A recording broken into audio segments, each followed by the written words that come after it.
announced that they will be actually going on strike beginning the 1st of December. They're saying the government will be solely responsible because it has failed to honor their end of the bargain when it comes to the CBA that they signed in 2017, and also the agreements that they got to agree on the 8th of May this year. 7 months down the line, those agreements have not been honored. Let me start with you, Owidi. What do you make of this at this particular moment? The doctors are about to go on strike. The last strike took close to 56 days. You know, when you hear the doctors talk about the government has failed in SHA and so the patients are suffering, you would think they care about those patients. I think we can't be a country of every time you don't agree with anything, we are in the streets. We are in the streets. The same way they are treating this regime, they will also treat the next one. We must all appreciate, I expect doctors to be very educated people. We must also appreciate that Kenya is suffering from lack of resources to give everybody what they want. The doctors want money, the teachers want it, everybody in government wants better pay. But we need to go back and look at what do we collect? What do we use to service the external debt? What is left to pay these people? If you sit with those doctors one-on-one at a table and you tell them, what do we collect as tax from Kenyans? What must we remit to pay the debts? And what is left to run the county governments? And what is left to run this government? Then they will be lost. But because they can go in the streets as a group, leave no time for reasoning, they keep on wanting to go there. Because even those officials of doctors, they are in jobs. Those positions they are holding are very lucrative. Okay. Don't you see anybody who becomes the Co-2 Secretary General, suddenly becomes rich overnight? These people are doing very well because they get a lot of money from the people they represent. Keeping to the streets is like part of their mandate. I don't think the doctors need to leave patients to go to the streets. They can keep talking until things are done. Well, what they said, and I was sitting here with the Secretary General last night talking about this particular strike, they say they've welcomed dialogue in the past, and that dialogue doesn't seem to be bearing any fruits. They've been locked, in boardrooms trying to discuss, the way to go about this, and it's not working. On the issue of salary, of course, they've not been able to agree, and now interns have not been paid for 4 months, as 2 of them have committed suicide as a result. They say working conditions are terrible. So if some of the concerns they're actually raising. So do the doctors want to tell us that before Ruto became president, they were earning very well, they were having very good working conditions, and suddenly it is now that those conditions have become so bad that they have to go to the streets? I think if they have been going to the streets for 10, 50 years, they should know it is also counterproductive, just like they are saying talking is counterproductive. If there are many Kenyans who are even qualified as doctors or as anything, who are not even able to get jobs to pay them that little these people are rejecting. We Kenyans, we need to be patriotic. They need to tell us that we have this much money in Kenya and it is not being used to pay doctors, it is being used to do certain other things. Kenya is getting choked in debt, and that debt was not taken by the current regime, it was taken by the past, and they kept quiet all that time. Let us be patriotic, let us learn to talk. The government talks and the government listens, but sometimes you want that money now and it is yet to come into the consolidated fund. Okay, Dudin, your view on this particular strike that is actually coming, and what Owidi here is talking about. I have taken time to interrogate the issues of the doctors. I have taken time to ask around, and I have information, and that is why I believe that if they decide to go on strike, it is well within their rights, because you see, the Constitution grants you right to industrial action, it grants you right to fair remuneration, it grants you right to fair working environment. Now, if you listen to the stories from the doctors, you would be surprised, because some will tell you, oh, doctors shouldn't go on strike because medicine or being a doctor is a calling. I'll ask you a question. Please point me to the direction of where you can withdraw a calling from the M-Pesa. These doctors are human beings. They are husbands, their wives, their mothers, they have children. They're supposed to have a living. Now, if you don't pay someone who lives 500 kilometers from home, because interns are taken all over the country. So you take me 500 kilometers from where I live. There's a landlord who I'm supposed to pay rent. He doesn't care whether I have a CBA with the government. I'm supposed to eat. All right. The hospitals are supposed to provide a place for me to stay, and food. And that is not done. So you have to do it for yourself. And that is why some of them are taking their own lives. Okay. And then put that on top, the working environment conditions that they find themselves in. So these are human beings, all right? So when you talk about, oh, doctors are inconsiderate, who cares about their interests? Because right now, for example, that CBA that people talk about, they just talk about it like it's nothing. That's a court order. It's an agreement they entered into, all right? And when someone says, for example, this is not these problems didn't start with this government. You see, the problem is this is Jubilee B that has a yellow coat. When they're in Jubilee A with a red coat is when they entered into this agreement. So those issues were still there. And the reason why they find themselves here right now, they want to go on a strike, is because whether those in government agree or not, life has gotten hard. Okay. It is the state of the country. Life is unbearable. You get a small amount of money, it goes back to the government, unabaki na kidogo. That's why there was that joke, where chukua salary to taxes. All right? Because at the end of the day, life is so hard. And these doctors also have to live. Some of them have to pay loans. Okay. Some of them have children to take care of, and their own interests. So you find a scenario when, for example, they said, I believe if a doctor would tell me, because, and also their interest is why you listen to Kenyans or you guys broadcast, the doctors are saying the SHA, the SHIF, or Shisha, then Taifa Care, isn't working properly. Okay. They are with the patients every single day. So if they say that, of course they have a reason for saying that. There are instances where you've aired different stations. Kenyans have said they go to hospitals, they say pay a certain amount of money. So if you don't have that amount of money for dialysis, for you to pay, of course you won't get medical attention. Okay. So there are teething problems in that healthcare that they're talking about, that they seem to see it is a eureka moment that still has issues. You go further, when we say there's no money to pay these doctors, the Cabinet Secretary for Treasury, John Badi, told us the other day that 2 billion shillings is stolen daily. And this money goes to Tanzania and comes back to Kenya. KAM the other day said that 3 billion shillings is stolen daily. Uhuru Muigai Kenyatta, when he was president, told us 2 billion shillings is stolen daily. So I told you when we started this conversation, we do not have a money problem. It is how we use this money and also the corruption problem. So if we seal these loopholes, so of course the doctors will have money. Because if it is true that the 2 billion shillings that Uhuru talked about is still lost until today, so it only takes a week for the doctors to have their money. Okay. If we seal that 2 billion per day in 1 week, they have the money for the interns. So where are we moving as a country? So we cannot come here and say we don't have money. We have the money, because when you look at the largesses that these political players enjoy, of course there's money. It only matters where the priority is, where that money goes to. So unless we seal the loopholes of corruption, then we'll always be saying here we don't have money, or we have debt, so we borrow to steal more money. Okay. So it's like removing 5 shillings from this pocket, taking it to this other pocket which has a hole. So what am I doing? A zero-sum game. The doctors are going on strike. 2 interns killed themselves, one in September, another one this particular month, which is sad. And yes, stressful working environments. And doctors going on strike is not something new in this country. And collective bargaining agreements have been done most of the time. You know, having conversations, the end of the bargain is not honored by this, you know, the counties, by the national government and all that. Then we get back to the strike, because it is always, you know, it is like something on, it's like a cycle. This particular, we deal with the teachers, they complain about collective bargaining agreement, which has not been honored. We go back to the doctors, and yet again and again and again. Where are we missing the link when it comes to ending the perennial strikes that we normally see in this country? I think the missing link goes back to our economy.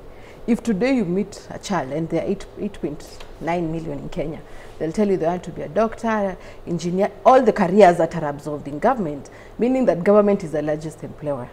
Sadly to say that there are only 3.3 million of Kenyans who are employed. So their taxes, the income tax, is what that is going to support, that is supposed to fund, to pay the debt, to pay the salaries. How about this government increasing the participatory rate on all angles, every Kenyan to be able to pay taxes? But again, it cannot work, because even the policies they are pushing, like Mama Mboga, it means that someone who is a graduate will not go to be a Mama Mboga. They're missing the link in creating employment opportunities that is taxable, creating a conducive environment for business to thrive that is also taxable. But I want us to realize that everything you do in this life is about money. Whether you're in class 1, your vision is that when you have money, when you grow old, you're going to be able to do things for yourself.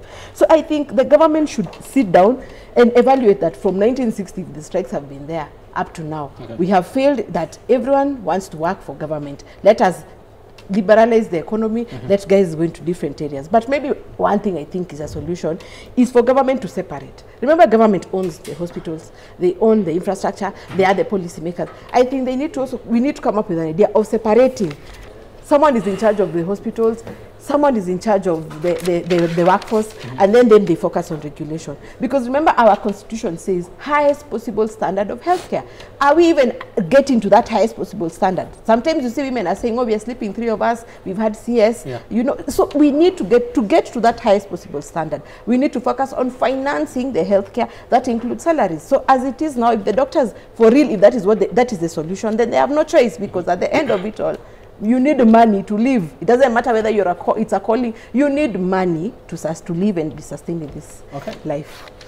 Really, what's the balancing act on this particular issue, so that you know, because a strike notice has been issued. I was talking to Davji Atela and says nobody has reached out to, you know, try and quell, you know, talk to us and try to stop this strike that we are going to is going to begin on the 1st. And yet, when you look at that, it's supposed to be collective responsibility. You might say that the doctors need to, you know, talk, but they also need to have a listening ear, somebody that is willing to listen to them. And, you know, if they are going to be promised something, you know, find a way of delivering that particular promise. There are times I would like to ask the doctors that when they go on strike, whom are they punishing? Who suffers? Strike is their right and they can go. But it was not put there as a sport that it is your right. Whenever Davji Atela fails, he has to execute his mandate, having been elected probably to be leading strikes, he must do it. The doctors need to listen. The government is ready to talk and explain to them these things they are talking about. There's a question I ask all the time. Okay, do these doctors take a pen and write down what the government collects as revenue, what is uses to service the external debt, what it uses to run the counties, and what is left to pay the doctors, the teachers, the disciplined forces, and everyone, and see if there is, because you can always, it is easy to say the money is being misused, the money is being stolen. So you want the doctors to be considerate when it comes to what the government gets to collect, and they need to be patient. They need to be patient, because when they go on the strike, and they also supposed to sympathize with these patients the same way they expect the government to sympathize with them. Let us be fair to fellow Kenyans. They are complaining about their children not being able to go to school. What about these children who are dying on hospital beds? So let's look at it this way. My friend here said that 2 billion is being stolen every day. If that was, it is not a tap that you go there and switch. A thief is a thief. You will know something is stolen, but you don't know who has stolen it and how he has stolen it. The government is already, even when every time I listen to President talk, to the very people in the government, the very ones you accuse of stealing those 2 billion, he is very tough on them. Anybody who will be caught will definitely go home, and that is how to deal with it. But nobody has been caught so far. Know, we are talking like this thing started with President William Ruto. If the other people you believed in, you thought were doing well, took 60 years and they still did not manage it, you expect Ruto to come with a magic wand and say corruption is over, and it is over. So what are you trying to say? That, what I'm trying to say, let us give the president the time he has asked for to get Kenya on the correct track.